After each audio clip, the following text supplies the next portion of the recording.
আলু দিয়ে শুটকি মাছ খেতে ইচ্ছা করছিল। আম্মুকে বলার সাথে সাথেই আম্মু রান্না করে দিল। তো রান্না করার জন্য প্রথমে একটি ডেকচি নিয়ে নিছে, ডেকচির মধ্যে দিয়ে দিল তেল। তেলগুলোকে ভালো করে গরম করে নিবে। তেলগুলো গরম হয়ে গেলে সেখানে দিয়ে দিবে 2 কোয়া রসুন। আপনারা চাইলে থেতো করে দিতে পারেন, তবে আম্মু গোটা দিয়ে দিছে। রসুনগুলো একদম পুরা ভাপ হয়ে আসলে সেখানে দিয়ে দিবে পেঁয়াজ কুচি, সাথে দিয়ে দিল কয়েকটা গোটা কাঁচামরিচ। ওগুলোকে হালকা ভেজে নেবে। তারপর এখানে দিয়ে দিবে মরিচ বাটা, সাথে দিয়ে দিবে পানিতে গুলে রাখা হলুদ আর সামান্য পরিমাণ মাছের মশলা। ওগুলো দিয়ে ভালো করে নেড়ে চেড়ে একদম কষিয়ে নেবে। তারপর সেখানে দিয়ে দিবে পানি দিয়ে পানিগুলোকেও ভালো করে সিদ্ধ করে নেবে। পানির মধ্যে বলক চলে আসলে সেখানে দিয়ে দিবে কয়েক টুকরো টমেটো।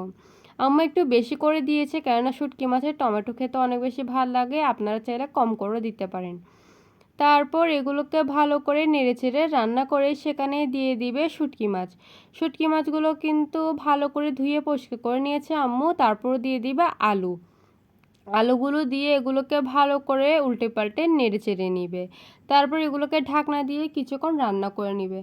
আলু আর শুটকি মাছ দুইটা ভালো করে সিদ্ধ হয়ে আসলে সেখানে দিয়ে দিবে পরিমাণ মতো লবণ। এই তো রেডি আমাদের শুটকি মাছের রেসিপি।